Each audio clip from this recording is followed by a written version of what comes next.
This is my Intel Pentium 4 based computer, which came with Windows XP and this horrendous ATI graphics adapter.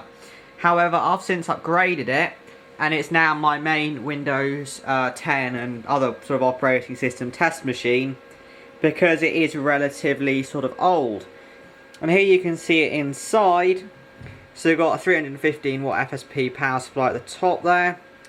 Then the Intel Pentium 4 530J with a fairly large heatsink on it. I mean, those CPUs pump out quite a lot of heat, so it is quite important to have quite a big heatsink. And this really does fire out a lot of heat to the sides, I can promise you that.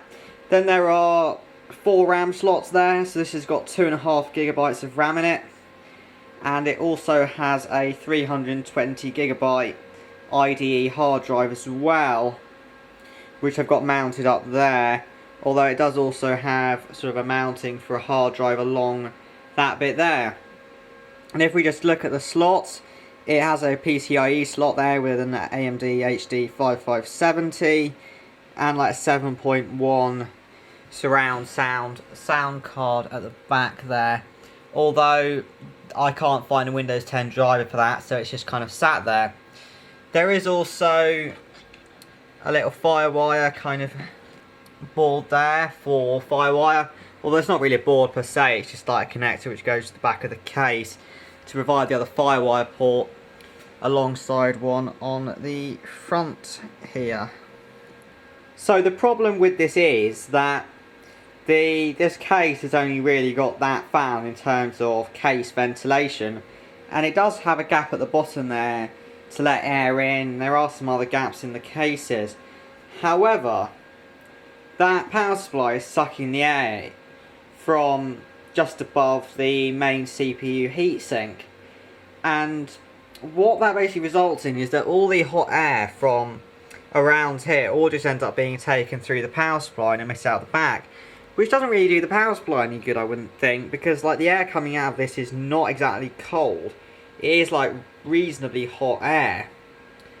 So what I'm going to do as a result of that is to move this Pentium 4 into a new case, which you might recognise because it's the case that my housemate had before he moved his AMD FX 6300 rig into the Corsair case. This case is fairly cheap, it's quite thin. However, it is reasonably nice, and it has also good ventilation as well. On top of that though, it does have USB 3, which sort of links to this blue sort of board header, I believe, but clearly the Pentium 4 does not have USB 3. So really, this video is going to be focusing on moving the components from this case into this case. Although, don't worry too much, I will be keeping the old sort of Packard Bell plasticky case because it is kind of something of a relic.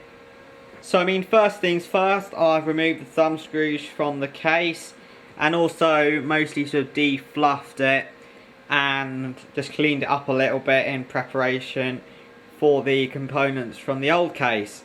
However, what I would say with this old case is that despite being relatively old, it has got some fairly nice design features. So the bar that clamps down the expansion cards is just held in by this little latch there, which then holds that in. So if I just slide this out, then that can then just come out, and then that frees those cards to be then lifted out quite easily, which is quite a nice design feature.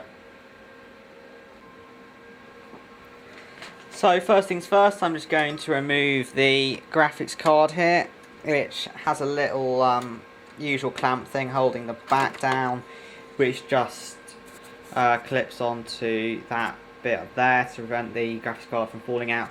This card is a little bit noisy, as you can see, which is understandable with the heatsink being as it is. It's not the best heatsink ever, but I'm just going to put that aside for now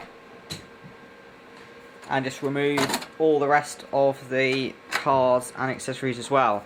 Now, this Firewire connector will be important in the new case because the new case doesn't have a firewire sort of port thing on the front. Actually, having said that, I'll probably just move this card and connector bay onto the new case actually. And now I've removed the cables from the case, so I can quite easily remove the power supply and the motherboard and everything else. And next off, I'm just going to remove the power supply here, which is just held in by 4 screws as usual, and then it'll just need a bit of a de-dusting because there's a little bit of fluff at the back there. So this is a close-up of the power supply. 315 watts and can emit 11 amps from the 12 volt rail, although you aren't going to be running any high power graphics cards with this, not least because it doesn't actually have any 6 or 8 pin graphics card connectors, so you're really limited to the bus power or using adapters. But with it only being 315 watts, you're not really going to be able to run much in the way of other graphics cards on that, especially with the power the Pentium 4 uses. So this is what the power supply looks like inside. You can see the sort of fan there, but the capacitors down there actually look mostly in good condition, which is quite nice, although there is a little bit of fluff here and there. Oh dear, we have a bit of a problem in that this case has the sort of connector hold very close to the base of the power supply, and this power supply has a protruding fan on it, so it won't actually fit snugly into the top of the case. So I'm going to just have to come up with some other way of doing this. Fortunately, the case was made out of fairly thin metal, so what I've done is just bend that little joint over with some long nose pliers, and I've also just bent the little bit of metal up here so that the power supply will now actually fit quite well into the case. And this is again why it's quite important to do your research before doing a build, because fortunately I'm not massively fussed about some of this stuff, although if you spent hundreds of pounds on a new build you most definitely would be.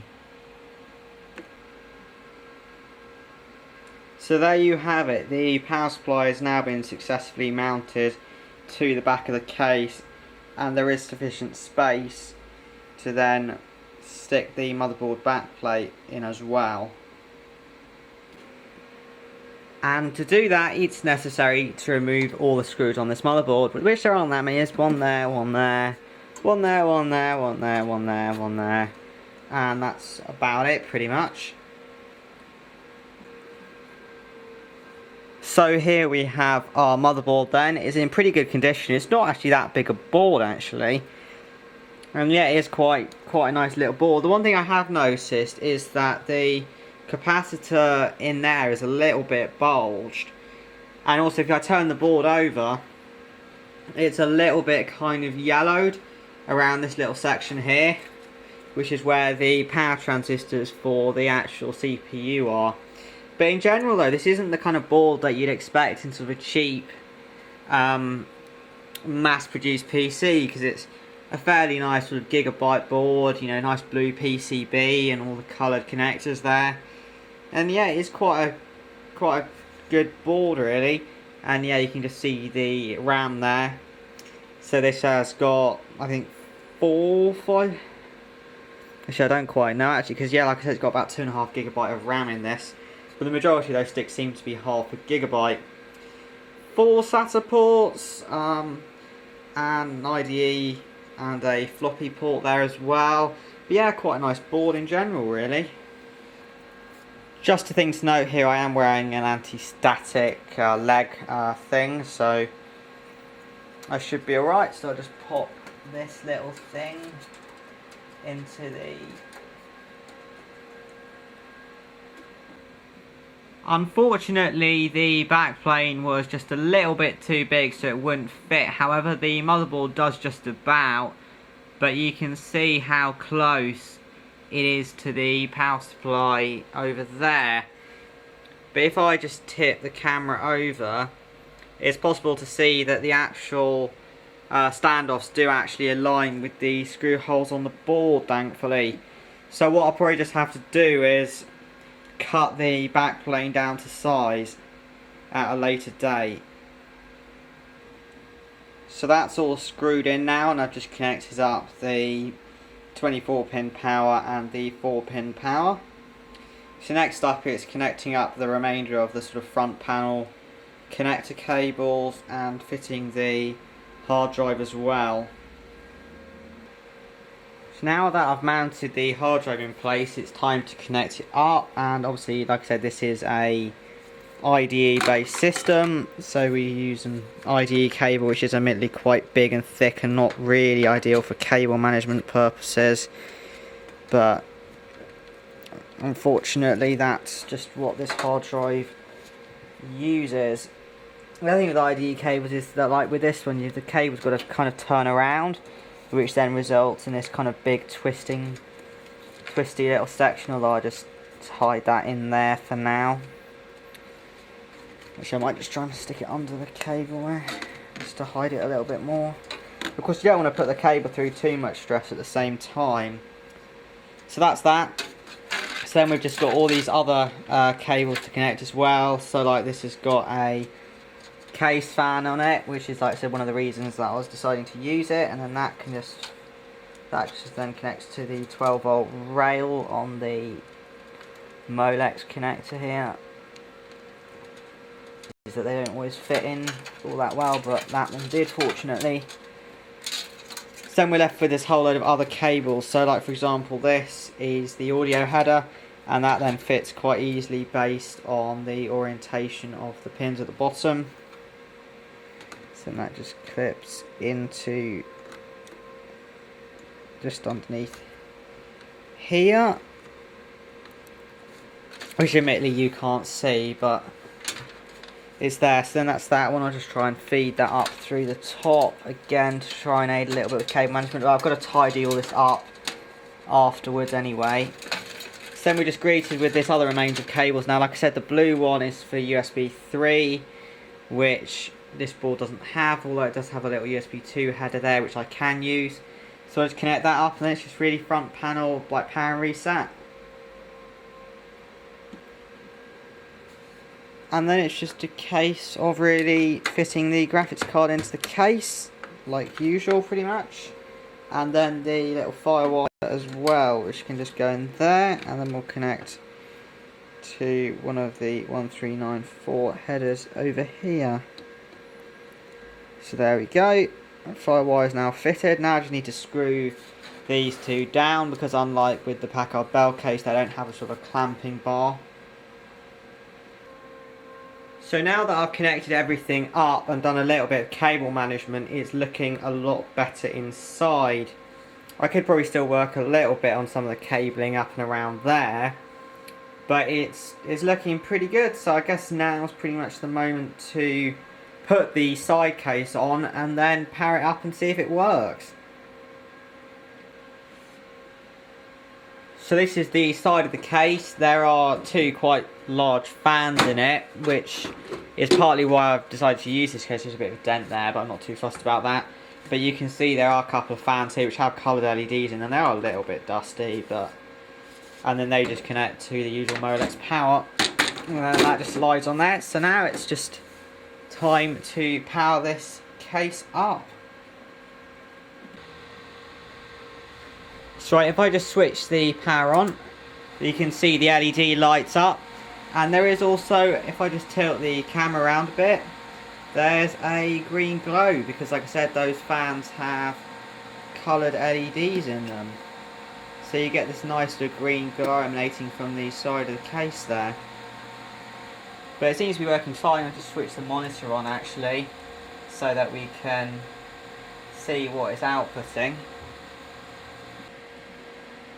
And there we have it. It's booting up absolutely fine. And everything seems to be working. I'll just try some memory sticks on it in a moment. But it all seems pretty much good to go. And actually, if I turn all the lights off, then we can see that green glow there. And in fact, if I just tilt the case around a bit, you can quite clearly see the LED on the fan there. Actually, it looks as though I've not connected up the second fan, because there's actually a fan below there which is not actually emitting any light, just the top one there. But nonetheless, it is quite nice, and that combined with the nice blue glow there and the red LED hard drive indicator light means it's quite nice, really. And yeah, thanks for watching. If you like this video, you might like some of my others, so don't forget to check out my channel and like, subscribe, dislike, do what you like really. And I'll see you in the next video.